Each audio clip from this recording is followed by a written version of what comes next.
Jejak peninggalan agama Nabi Ibrahim di Makkah.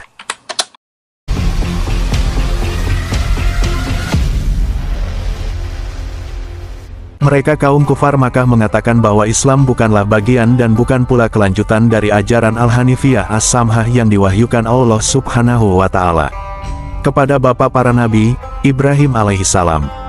Kitabullah telah menegaskan hal ini dalam banyak ayat, di antaranya, dan beribadahlah kamu di jalan Allah dengan jihad yang sebenar-benarnya.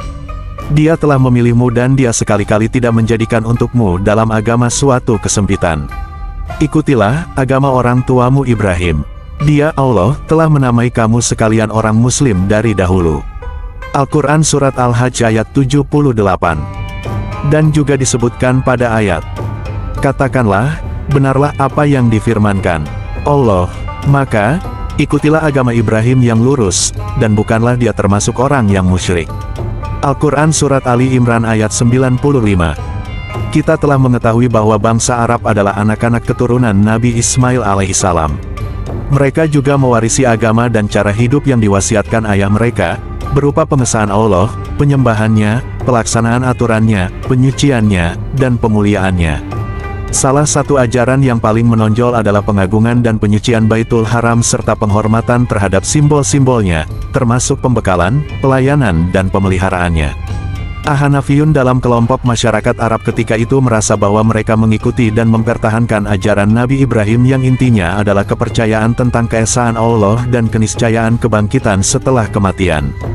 Mereka mengecam sikap masyarakat yang mempersekutukan Allah dan dalam saat yang sama tidak berkenan di hati mereka, ajaran Yahudi maupun Nasrani yang dianut oleh sebagian masyarakat, khususnya yang bermukim di Madinah.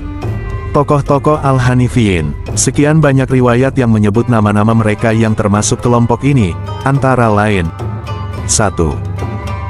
Qus bin Saidah Al-Ayadi. Qus adalah seorang orator yang bijaksana dan sangat cerdas. Dia mengesahkan Allah, meyakini keniscayaan kiamat, bahkan ada riwayat yang menyatakan bahwa dia pernah menyampaikan dalam khutbahnya bahwa akan datang seorang dari keturunan Luay bin Ghalib yang mengajak kepada keesaan Allah, kehidupan abadi, kenikmatan yang langgeng. Jika ia datang, sambutlah ajakannya. Jika aku hidup saat kedatangannya mengajak, tentulah aku akan menyambutnya. Tetapi Qus, kendati hidup semasa dengan Nabi Muhammad, dia wafat sebelum Nabi diutus. Nabi Muhammad SAW setelah diutus menyebut-nyebut beliau dan ucapan-ucapannya yang penuh hikmah. Dalam suatu riwayat disebutkan bahwa Qus pernah berucap dalam khutbahnya, "Hai manusia, berkumpullah, dengarkanlah dengan tekun dan camkanlah, siapa yang hidup pasti mati dan siapa yang mati dia lewat. Segala yang akan datang pasti datang, sungguh di langit ada berita dan di bumi ada pelajaran." 2. Said bin Amr bin Naufel. Said adalah paman Sayyidina Umar bin Al-Khattab dan ayah dari sahabat Nabi Muhammad SAW Said bin Said. Nabi Muhammad pernah bertemu dengan Said sebelum beliau diutus sebagai Nabi. Ketika itu disodorkan kepada Nabi makanan. Beliau menolak memakannya. Said berkomentar kepada yang menyodorkan makanan itu bahwa, "Aku pun tidak makan apa yang kalian sembelih di berhala-berhala kalian. Aku tidak makan kecuali yang disebut nama Allah ketika menyembelihnya." Hadis riwayat Bukhari melalui Abdullah bin Umar radhiyallahu anhu. Memang Zaid dikenal luas seringkali mengecam mereka yang menyembelih binatang atas nama berhala. Dia berkata, "Kambing diciptakan Allah, air minumnya diturunkannya dari langit, dia juga yang menumbuhkan rerumputan untuk makanannya, lalu kalian sembelih bukan atas namanya. Sungguh buruk." Zaid pernah ke Syam bertemu dengan pemuka agama Yahudi, demikian juga Nasrani, tetapi dia tidak puas. Tetapi, kedua pemuka agama itu menyebut tentang ajaran Nabi Ibrahim, maka Zaid berucap, "Ya Allah, saksikanlah bahwa aku menganut ajaran Ibrahim." Zaid juga dikenal sangat membenci penguburan anak perempuan hidup-hidup. Jika dia menemukan seorang ayah yang bermaksud membunuh anaknya, dia menawarkan untuk memelihara anak itu. Dan setelah dewasa ia menawarkan kepada orang tua sang anak untuk mengambilnya kembali atau tetap dalam pemeliharaan Zaid. Sayyidina Umar radhiyallahu anhu pernah bertanya tentang Zaid. Nabi Muhammad menjawab, "Semoga Allah mengampuni dan merahmatinya, karena dia wafat dalam ajaran Nabi Ibrahim."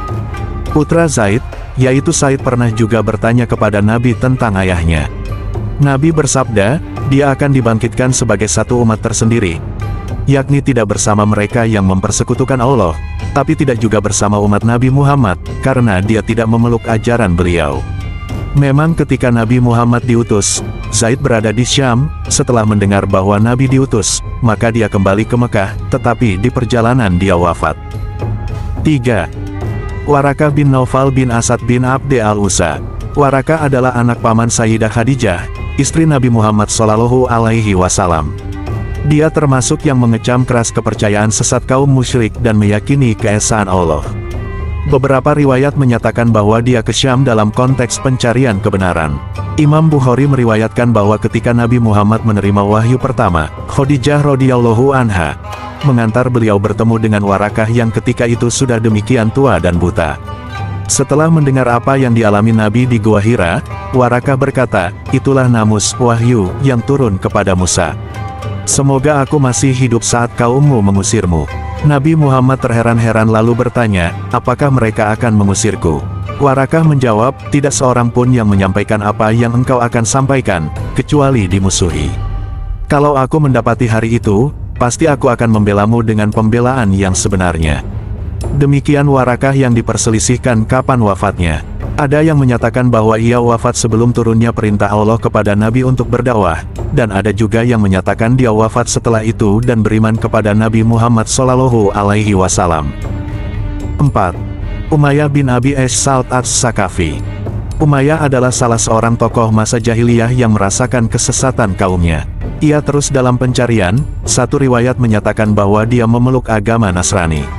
Beberapa dari syair-syair yang digubahnya diketahui bahwa ia mempercayai keesaan Allah dan hari kebangkitan. Dari pencariannya, ia mengetahui tentang akan datangnya seorang nabi. Dia mengharap dialah nabi itu. Karenanya, dia banyak beribadah. Tetapi ketika ternyata bahwa nabi yang diutus adalah Nabi Muhammad, ia iri hati atau malu mengakui beliau setelah selama ini dia menyampaikan kepada sekian orang bahwa dialah nabi yang akan diutus Tuhan. Nabi Muhammad pernah mendengar saudara perempuan Umayyah mendendangkan syair-syair Umayyah, lalu berkomentar, "Syairnya beriman, tapi hatinya kafir." Imam Bukhari meriwayatkan bahwa Nabi bersabda, "Hampir saja Umayyah memeluk Islam, ia meninggal 2 tahun setelah peperangan Badar." 5. Khalid bin Sinan bin Qais. Nabi Muhammad berkomentar tentang tokoh ini, bahwa dia adalah tokoh yang disia-siakan kaumnya. Diriwayatkan bahwa anak perempuannya mendengar Rasulullah membaca surah Qul Huwallahu Ahad. Sang anak berkata, "Ayahku juga menyatakan demikian." Masih ada sekian nama yang disebut-sebut sebagai orang-orang yang mengakui keesaan Allah, namun mereka semua tidak memberi bekas yang nyata dalam meyakinkan masyarakatnya tentang keesaan Allah Subhanahu wa Ta'ala. Wallahu a'lam bishawab.